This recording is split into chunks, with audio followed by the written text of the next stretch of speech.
Hello guys, welcome to this video.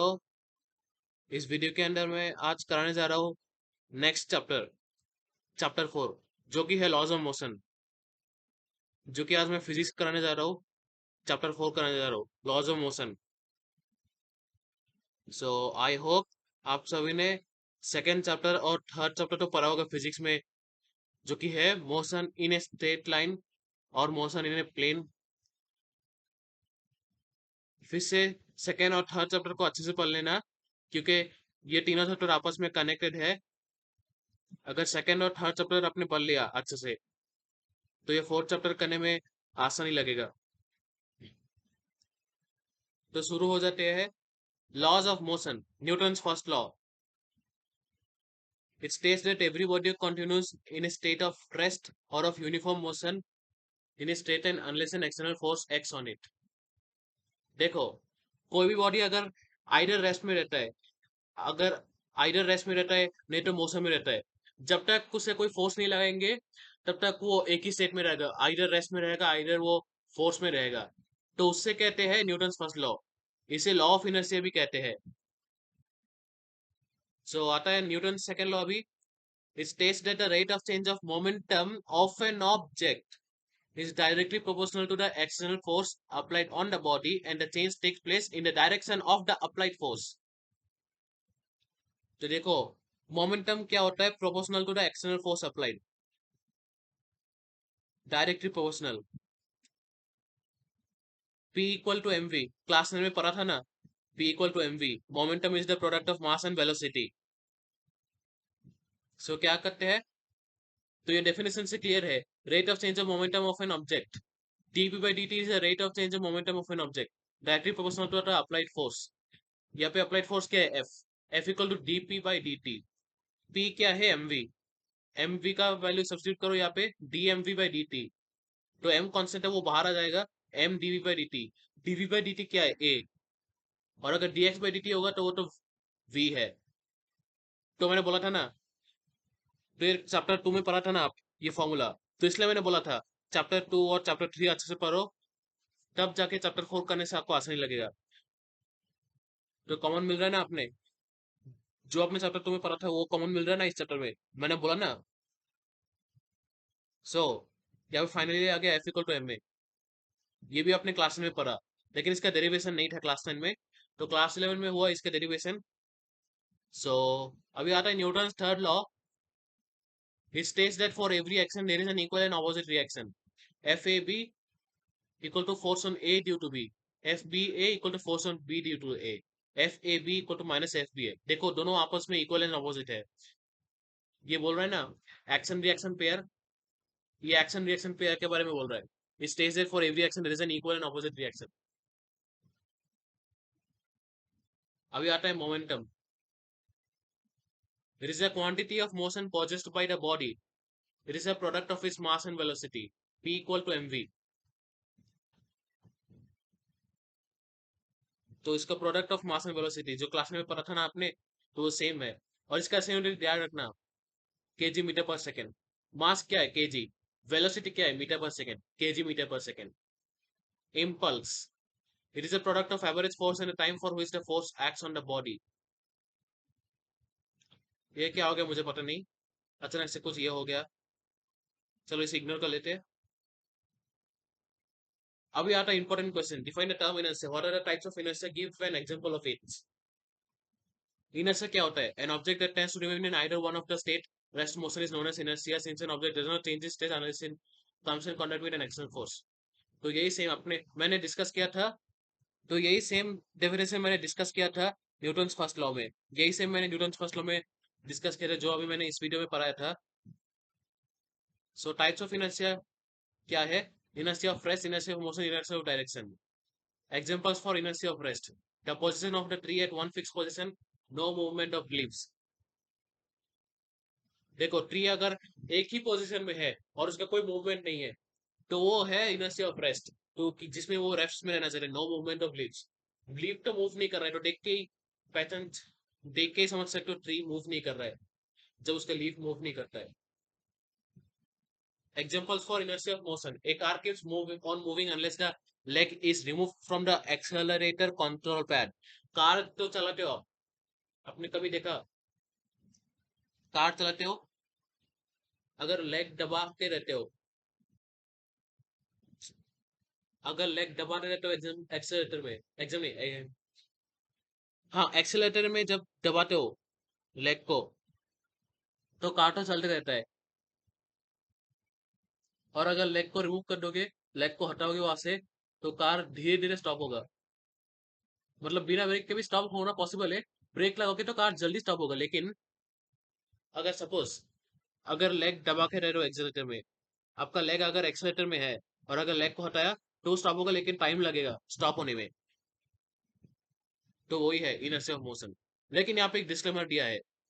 ये disclaimer क्यों दिया है, देखो देखो, this example is purely for educational purpose. जो भी मैं पढ़ा रहा हूँ, हाँ, तो ये एब्सोल्युटली राइट, तो ये एजुकेशनल पर्पस के लिए है। लेकिन इस एक्सपेरिमेंट को रियल लाइफ में कभी भी ट्राई मत करनी है, बहुत डेंजरस है। इसको नेवर ट्राई करना। Never try this experiment in real life. Disclaimer: This experiment is purely for educational purpose only. This example is purely for educational purpose only. Trying this experiment in real life is very dangerous. Never try this experiment in real life. क्यों? क्योंकि देखो, क्योंकि आप experiment के चक्कर में अगर try करोगे, अगर आपका लेग एक्सीलरेटर में होगा, आप ये देखना चाहोगे अगर लेग हटाओगे तो क्या होगा, चेंज क्या होगा इनर्शिया ऑफ मोशन में, और लेग अगर दबा के रहोगे तो क्या होगा। क्योंकि आपका ध्यान एक्सपेरिमेंट में चला जाएगा, तो आप रोड नहीं देख पाओगे, ट्रैफिक नहीं देख पाओगे, तो ट्रैफिक में रोड में अच्छे से फोकस नहीं कर पाओगे, तो एक्सीडेंट होने का बहुत चांस है। तो इसलिए बोल रहा हूँ ये एक्सपेरिमेंट ट्राई मत करना, रियल लाइफ में बहुत डेंजरस है। ठीक है, अभी चलो examples for inertia of direction. A bike moving straight same direction until the road is curve. इसका मतलब क्या है, देखो बाइक सेम डायरेक्शन में ही चलता जा रहा है, कोई चेंज नहीं है, कोई टेढ़ा मेढ़ा नहीं, कोई रैंडम मोशन नहीं, कोई जिगजैग मोशन नहीं, पूरा स्ट्रेट मोशन है, स्ट्रेट डायरेक्शन, मतलब पूरा linear until the road is curve. Road अगर स्ट्रेट है तो बाइक भी स्ट्रेट चलोगे तो स्ट्रेट ही चलेगा। अचानक से अगर रोड में कर्व दिखा, रोड अगर कर्व हो गया, टेढ़ा मेढ़ा रोड हो गया, तो बाइक, अगर आप बाइक को घुमाओगे नहीं रैंडम मोशन में, बाइक अपने आप भी घूम जाएगा रैंडम मोशन में, तो कर्व हो जाएगा। तो वही है examples for inertia of direction. अभी नेक्स्ट क्वेश्चन आता है, explain briefly explain how a horse can pull a cart.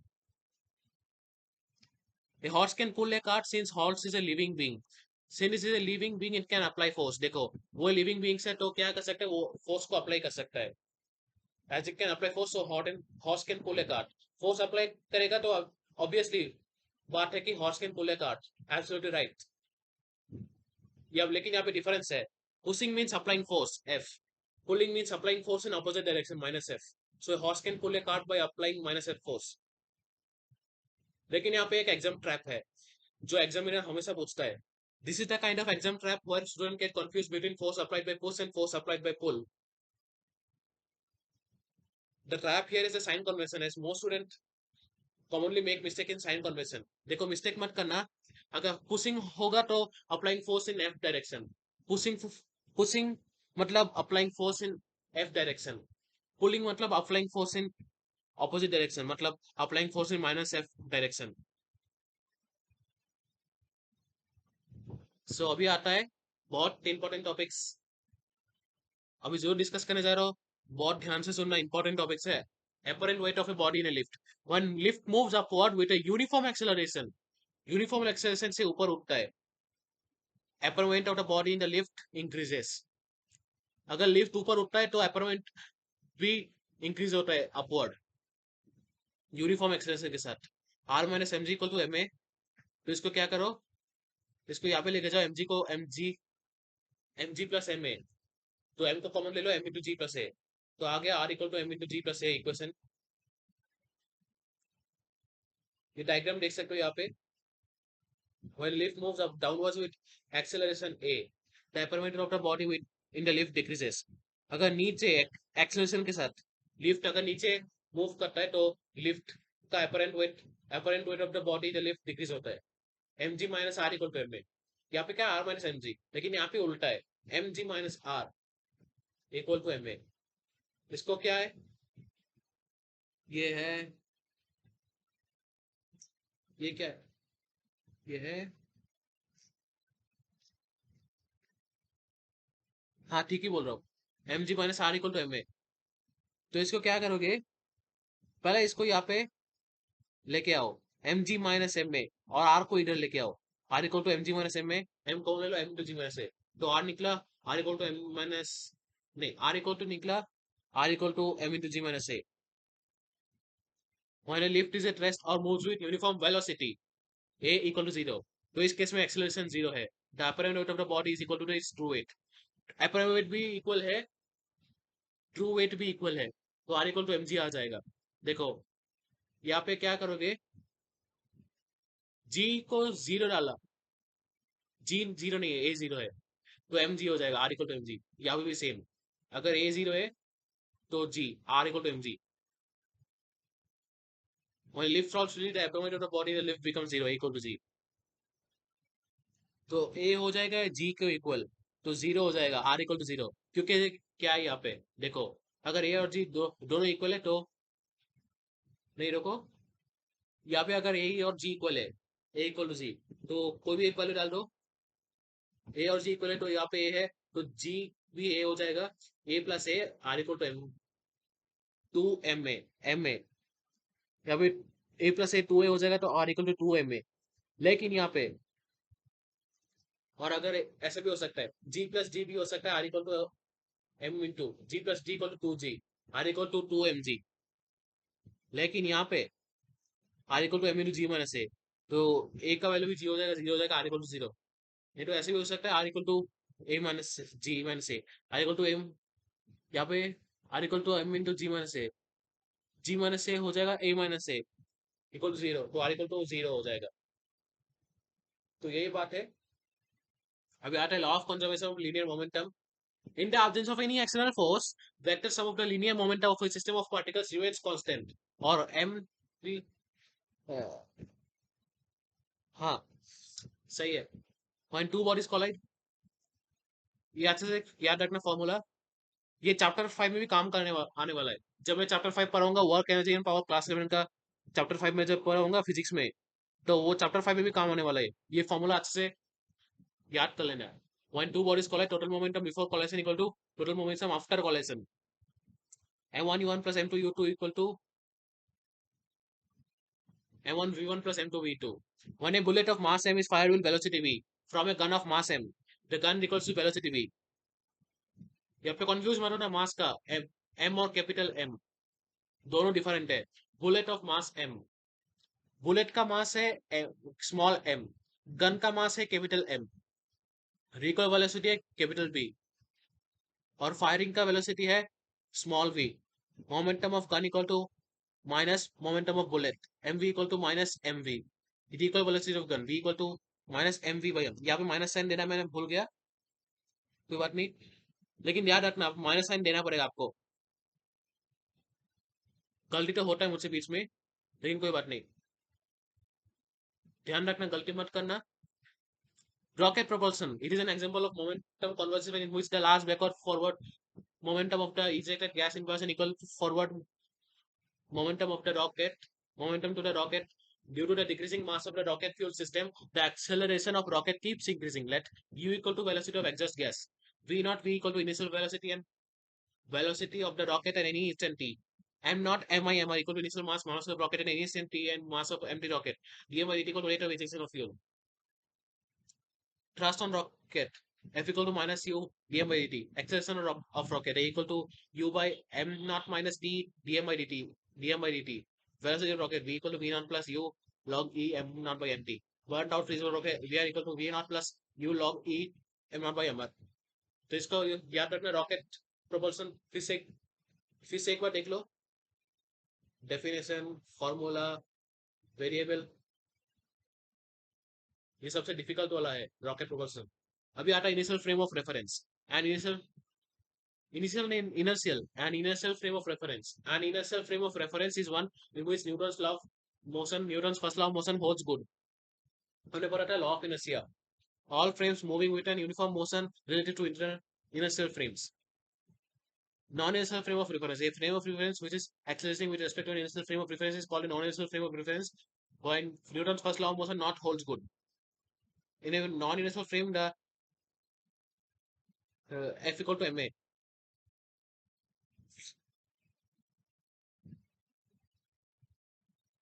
So इसे pseudo force भी कहते हैं. A motion of connected bodies. Suppose two bodies of mass m and m, capital M and small m. Capital M is greater than small m, tied at the ends of an inextensible string passing over a frictionless pulley. Then acceleration of the mass is A equal to capital M minus small m by capital M plus small m into g. Tension in the string T equal to 2 into capital M into small m. यहाँ पे n नहीं है m है, ये गड़बड़ हो गया यहाँ पे. By m capital M plus small m into g. Clearly a less than g. अब यहाँ पे इसका मतलब क्या है, a less than g क्यों है? क्योंकि यहाँ पे ऑलरेडी माइनस हो रहा है, यहाँ पे मल्टीप्लीकेशन. कोई भी नंबर मल्टीप्लीकेशन करोगे तो वो हमेशा सब्ट्रैक्शन से ग्रेटर रहेगा. तो यहाँ पे देख सकते हो कॉमन सेंस की बात है. तो a है लेस देन g. बाकी सब सेम है, सिर्फ यहाँ पे माइनस और मल्टीप्लिकेशन का डिफरेंट है. जो कि डिनोमिनेटर में m प्लस m दोनों में सेम है, इंटू जी दोनों में सेम है. सिर्फ m माइनस m डिफरेंट है, 2 mm डिफरेंट है. Friction. Whenever a body moves or tends to move over the surface of another body, a force comes in play which acts parallel to the surface of contact. This opposing force is called friction. देखो, अगर आप आपका हाथ को घिसते हो, रब करते हो, तो हीट पैदा होता है ना, वो भी एक टाइप का फ्रिक्शन है. अगर शॉप में चलते हो, अचानक से गिर जाते हो, एक्सीडेंट हो जाता है, तो वो तो फ्रिक्शन की वजह से होता है. वो फ्रिक्शन का वेरिएशन की वजह से. फ्रिक्शन वेरी करता है. सरफेस अगर रफ है तो एक्सीडेंट का चांस कम है. सरफेस अगर स्मूथ है तो एक्सीडेंट का चांस ज्यादा है. Static friction, the force of friction which comes into play between two bodies. When one body actually starts moving over the surface of another body is called static friction. Static friction is also called the self-adjusting force. Limiting friction क्या है? The maximum force of static friction where a body starts moving over the surface of another body is called static friction. Kinetic friction क्या है? The force of friction which comes into a steady motion over the surface of another body. हमने kinetic energy पढ़ा, class में पढ़ा था आपने kinetic energy.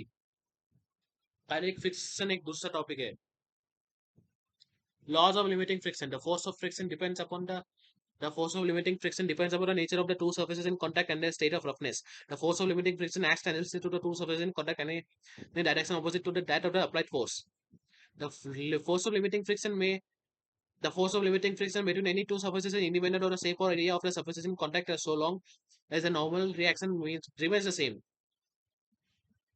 The force of limiting friction between two given surfaces is directly proportional to the normal reaction between the two surfaces with a constant proportionality.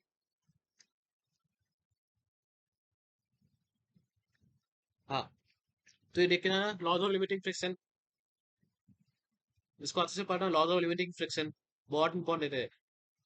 Coefficient of limiting friction, it is the ratio of the limiting friction to the normal reaction. Limiting friction by normal reaction.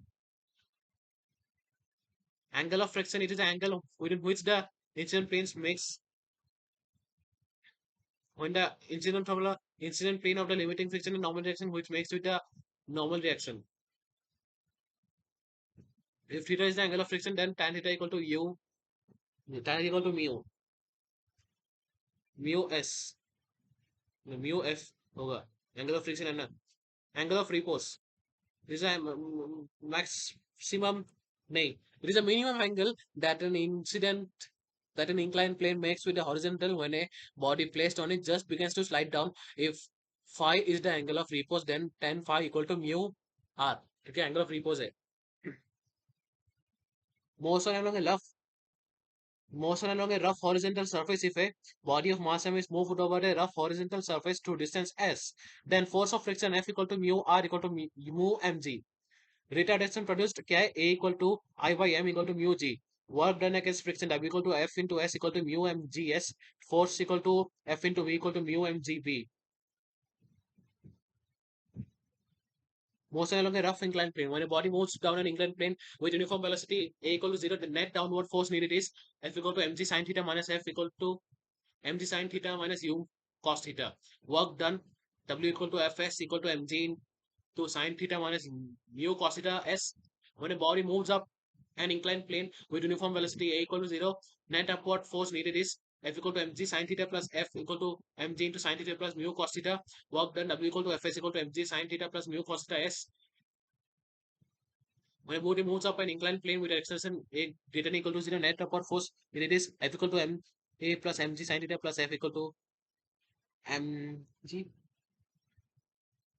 ma a plus g sin theta plus mu cos theta S mu g cos theta S. W equal to m into a plus g sin theta plus mu g cos theta S. तो ये formula अच्छे से पढ़ के जाना और जो भी पढ़ा ये अच्छे से पढ़ना. Acceleration of body sliding down a rough inclined plane when the angle of inclination is greater than the angle of repose, the acceleration produces a equal to g into sin theta minus mu cos theta. Centripetal force, it is a force required to make a body move angular circular path with a uniform speed. It also acts along the radius and towards the center of the circular path. It is a centripetal force required to move a body of mass m along a circular path of radius r, is which speed is given by which speed v is given by F equal to mv square by r equal to mr omega square equal to mr 2 pi v square equal to mr 2 pi by t square. देखो यहाँ पे क्या है, mv square by r. v क्या है, frequency है. Velocity का v different है, फ्रीक्वेंसी का v डिफरेंट है. बहुत स्टूडेंट कंफ्यूज हो जाते हैं. M R omega. v क्या है, v फ्रीक्वेंसी.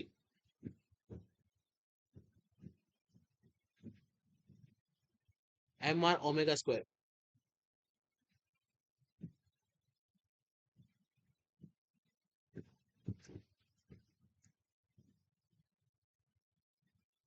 सो इसे सब्स्टिट्यूट करना है वैल्यू को M V square by R में से सब्स्टिट्यूट करो. फिर एम आर ओमेगा स्क्वायर निकल जाएगा. ओमेगा स्क्वायर क्या है, 2 पाई वी स्क्वायर. ओमेगा का वैल्यू होता है 2 पाई वी. तो 2 पाई वी, वी का क्या होता है 1 बाई टी. तो 2 पाई बाई टी हो जाएगा. Motion in vertical circle. अब ये बहुत इंपॉर्टेंट है. As shown in the figure, consider body of mass M tied at end of string and rotating a vertical circle of. As shown in the figure, consider a body of mass m tied at the end of a string and rotating a vertical circle of radius r.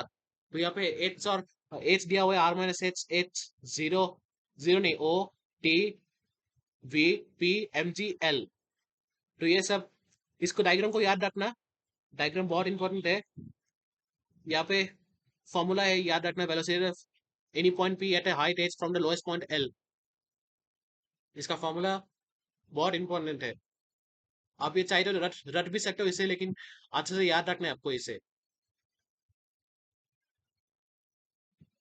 अब ये बहुत important है. देखो, a vehicle takes a circular turn on a level road. If mu equal the coefficient of friction between tires and road, then the maximum velocity with which the vehicles can safely take a circular turn of radius r is given by v equal to mu rg. Banking of tracks roads, the maximum angle at which a vehicle in the absence of friction can negotiate a circular turn of radius r and banked at angle theta is given by v equal to rg tan theta. When the frictional force are also taken into account, the maximum safe velocity is given by v equal to rg mu plus tan theta by 1 minus mu tan theta. Bending of a cycle is equal to take a circular turn of radius r with speed v. The cyclist should bend himself through an angle theta from the vertical. Tan theta equal to v square by rg. So ये हो गया formula. तो चाहे रट भी सकते हो, लेकिन इसको अच्छे से याद भी करके जाना है. एग्जाम में बहुत पूछेगा. अभी न्यूमेरिकल्स आता है. तो ये न्यूमेरिकल्स कैसे करोगे, इसको वैल्यू को सब्स्टिट्यूट करना है आपको. पहले तो मैंने जो नोट्स पढ़ा है उससे अच्छे से पढ़ के अंडरस्टैंड करना क्वेश्चन, उससे सब्स्टिट्यूट करना वैल्यू. ये सेम क्वेश्चन आपको वेरिएंट 2 में मिलेगा. वेरिएंट 2 वाला वेबसाइट में जाके सर्च करना. वेरिएंट 2 वाला वेबसाइट में जाके, मैंने ऑनलाइन वेबसाइट में वेरिएंट 2 में जाके सर्च किया. वो सेम क्वेश्चन आपको वेरिएंट 2 में मिलेगा. वहां से देख के आइडिया लगा, आइडिया मिल जाएगा आपको. अगर डाउट है, गूगल लेंस यूज करना. गूगल लेंस से इसका स्क्रीनशॉट लेना, तो डाउट पूछ सकते हो. तो वादा करता हूँ, वादा नहीं, आशा करता हूँ. Okay, so I hope video अच्छा लगा आपको. लाइक से सब्सक्राइब कमेंट जरूर करना. तो वीडियो खत्म, वीडियो यही से खत्म होता है. आई होप आप सभी को वीडियो अच्छा लगा. लाइक से सब्सक्राइब कमेंट जरूर करना. नेक्स्ट वीडियो में मिलेंगे जरूर. ठीक है, बाय.